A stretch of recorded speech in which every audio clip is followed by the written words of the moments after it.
Hi, my name is Mark. When it comes to guitar playing, it's really hard not to mention the blues, especially when you focus on electric guitar and soloing. Not only is a bunch of our guitar vocabulary based on the blues, but a lot of genres are influenced by blues. And many times, especially when blues isn't really the genre you're focusing on, it's easy to say, oh, blues songs are just 3 chords, and then you sing a little bit, you play a little bit of guitar, you sing a little bit, you play a little bit of guitar, you have a 10-minute guitar solo, you do everything again, and the song ends, and then you get to the next song, which is just the same thing in another key, or even in the same key but with just different lyrics. And if you ain't singing, you're just playing guitar, just break out with some pentatonic, blues scale-ish licks, and you'll be fine. But it's not that easy. Even though, yeah, there are some pretty common stereotypes when it comes to the blues, and its chord changes aren't really at giant step levels. Not only can it be, but in general, blues is much more sophisticated than you may think. And since before we have talked about just playing over your regular blues changes, some more actually standard blues stuff, and adding some spicy and outside notes here and there, you can check those videos out in the card section right there. I thought I'd show you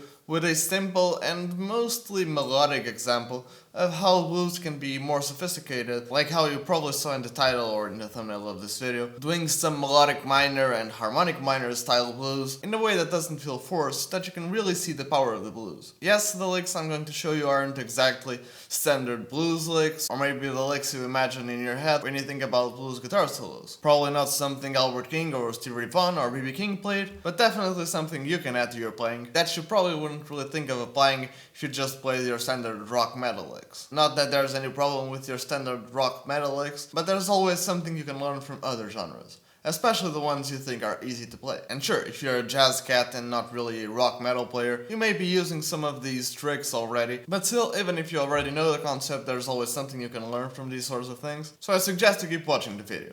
Or you can just leave a hateful comment and a dislike if you want to. But before we go through it, I just want to say, please subscribe to my channel. You're probably aware that YouTube's been acting a little bit weird lately. Even if you subscribe to the channel, those channel's videos may really not show up in your subscription box. And even if you ring the little notification bell thingy below, you still will not be notified of that channel's content. So if you want to stay tuned to my content, I highly suggest you do subscribe and turn on all the notifications. But since that may or may not work, please follow me on social media. Not only do I post some exclusive stuff there, like improvised solos and jamming over backing tracks, and generally wherever I'm up to at the moment, but I always post there about my videos. Links for digital suspects will be below, like Facebook, Instagram, and Twitter, but in general, at Guitar. And since you're down there, please consider leaving a like, and perhaps share this video on social media, I'd highly appreciate it. And yeah, now I guess we can get straight into it. Okay, so just as a brief breakdown, we're going to talk about our regular 12-bar blues, and we'll keep it in the key of A, so just your standard chords, A7, D7, and E7, and especially if you're a fan of like Larry Carlton or Robin Ford, but even guys like B.B. King and Albert King who do some more simpler but not less effective and not less great sounding by any manner of ways, what we're mostly trying to do is follow those chord changes, and when we play notes in our solos we want to try and hit those chord tones. For instance, when we are playing over our A7, that's an A major chord, but with a dominant 7th, which is that G. So we many times end up either playing our A major pentatonic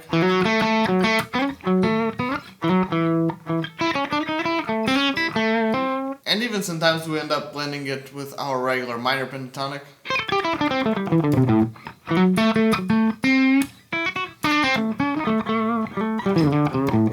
And when it comes time for the D7, the notes on that chord are D, F sharp, A, and C.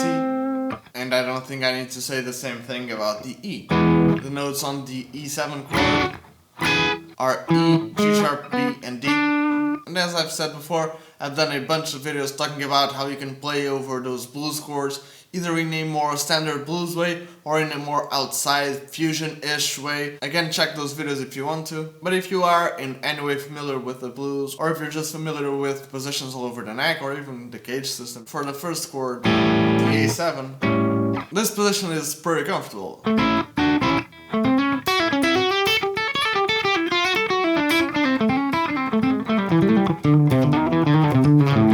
Which, even though has some extra notes here and there, like that major third, is definitely sort of comfortable, kind of like a minor pentatonic-ish position. And the same thing for the D7, you can just sort of keep this position as well, especially because the notes on the D7 chord, again, D, F sharp, A, and C, other than the F sharp, all of those notes are in a regular minor pentatonic scale. So you have a lot of possibilities of notes you can hit, and even if you want to, you can actually replace this G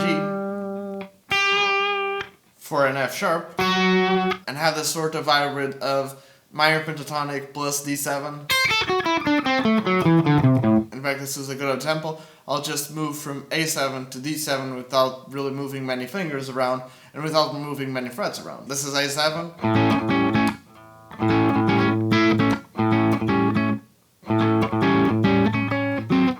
D7.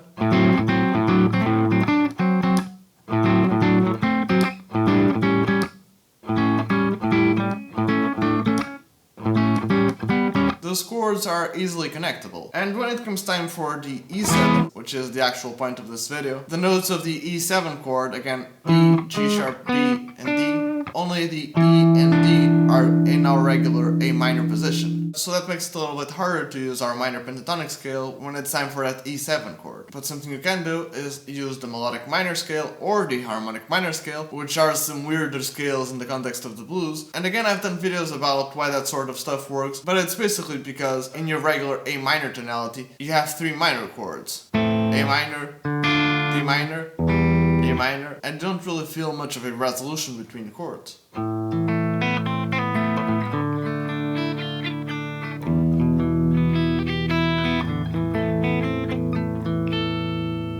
But if you use the harmonic minor, for instance, where you change your A minor chord for an E major chord, in that scale you do feel a resolution from E to A.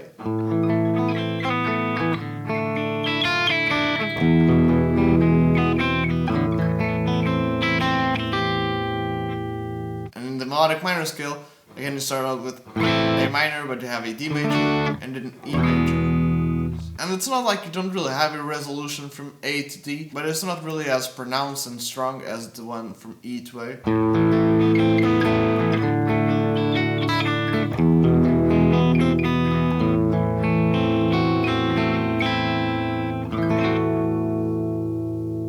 And now you might be thinking to yourself, okay, that's cool and all, but why is that important?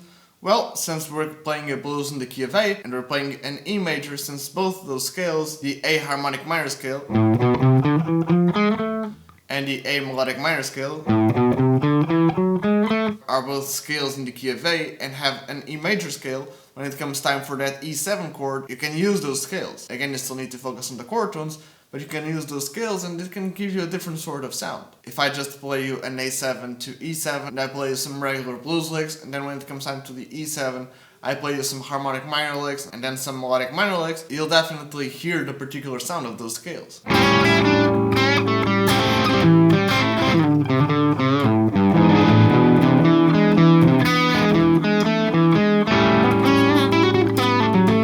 That was a harmonic minor one, and again I just played a standard blues lick.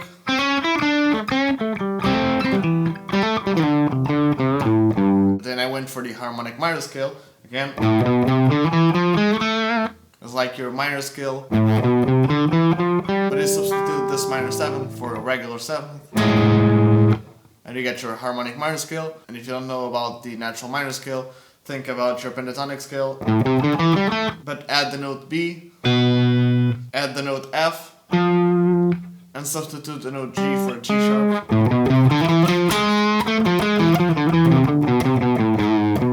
And as I was saying, I played the regular A blues sort of lick, but then I landed on that G sharp, which is the third of E7, and I kept playing the harmonic minor scale.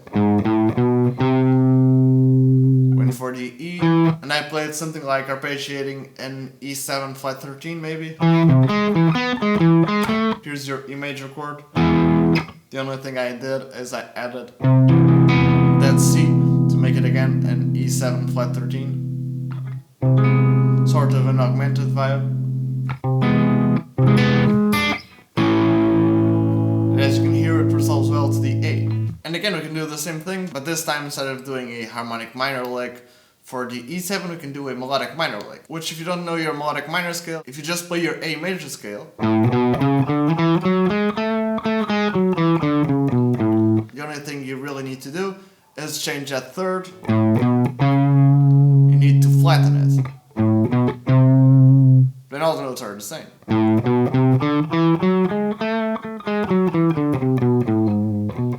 This is a very common jazzy scale, and if you want to learn more about that scale, you can check out that video right there. Again, here's sort of an A bluesy lick, and then an A melodic minor lick for the E7, focusing on the notes of the E7 chord.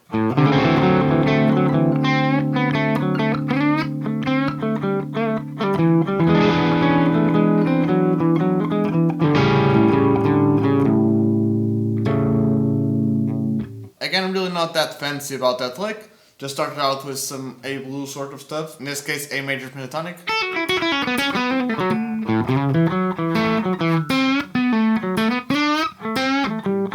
And then honestly just move for an E major shape.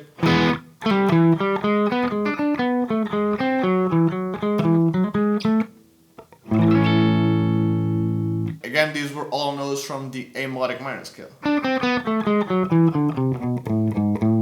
And again, this is something that you may or may not want to play. It really depends on the sound you're looking for. If you're looking for that sort of more traditional style of blues, if you're watching this video and you're not really liking it, I'm not really sure why you've kept watching. But for the rest of you who want to learn new stuff and try to apply stuff in a different way, this might be something you want to try out. Again, this is not really a secret magical trick to play over blues changes, but it is something that you may have not considered already. And if you're comfortable with these sort of scales in theory, you might have realized that using an A harmonic minor, for instance, to play over an E7 works. When you're playing over the A7, you can perhaps use a D harmonic minor.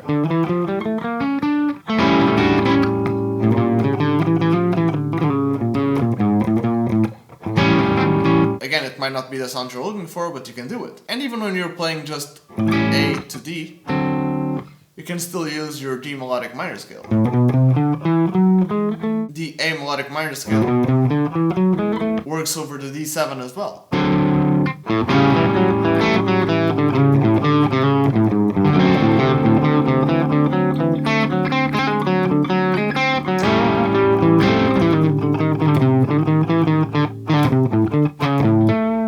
Again, bluesy lick for the A. And then for that D7, F sharp is the third D, and then it was just outlining a D7 chord with some extra notes from the A melodic minor scale.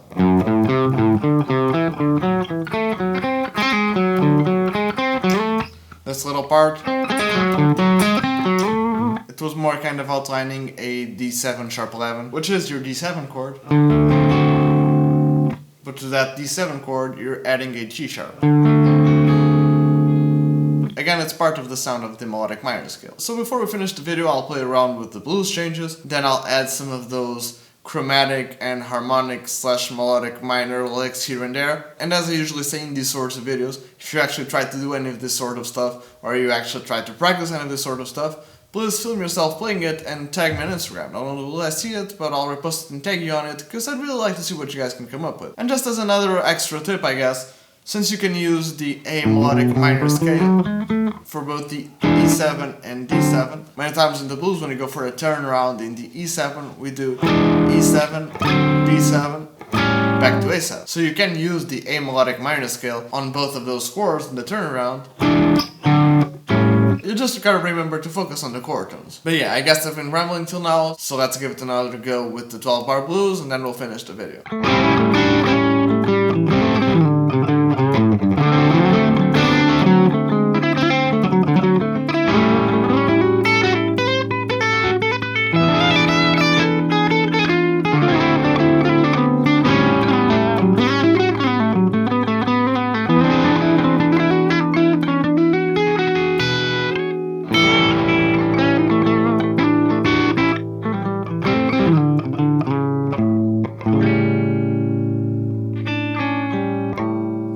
Thank you so very much for watching. I hope this video was helpful to you in any way possible, and if it was, please leave me a comment below. Do you have anything to add to this discussion? Did you agree? Did you not agree? Was there something I missed? Something I should have said? Also, if you have any suggestions for videos, I have this dedicated series called The 8, You Ask, I Teach. I know, pretty boring, generic, and self-explanatory title, but as you can guess, and as the name pretty much implies, in that series I teach anything you guys learn in the comment section below. Well, guitar and their music related, of course. We've done a couple of episodes already, which you can check out in the card section right there. But if you'd like me to explain something, or you have something you want me to talk about, just leave it in the comment section below with the hashtag #8. And other than these sorts of videos like soloing and breaking out of the box, kind of more guitar lesson-y stuff, but I also do some other videos, sometimes discussions and talking about music theory and explaining it so that you guys can use it easily. Sometimes more composing and songwriting-ish lessons. Sometimes I take a look at a specific lick that I either think is interesting or a little bit different from what whoever played the lick usually plays. Then I transcribe it, tab it, and break it down so that you guys can learn it. Oh, and I also started this new series called Bass Tricks for Guitar because, for those who might not know, I actually started out on bass and gigged out for a couple of years before I moved on to guitar. Because of that, I think about things a little bit differently than maybe people who just started out on guitar do. So in that series, again, as you can probably guess by the name, I teach you some tips and tricks that are usually applied in bass guitar that you can use in your guitar playing, either for soloing or composing or sometimes both. Again, you'll be able to check out those playlists either on the card section right there or on the annotations of the end screen, which will be on in just a couple of seconds, so please stay tuned. But yeah, I guess that's it. Again, thank you so very much for watching. Don't forget to like, comment, subscribe, turn on all the notifications. Follow me on social media if you can, and perhaps share this video on social media. Again, I'd highly appreciate it. Check out some of my other videos after this one, and yeah, cheers!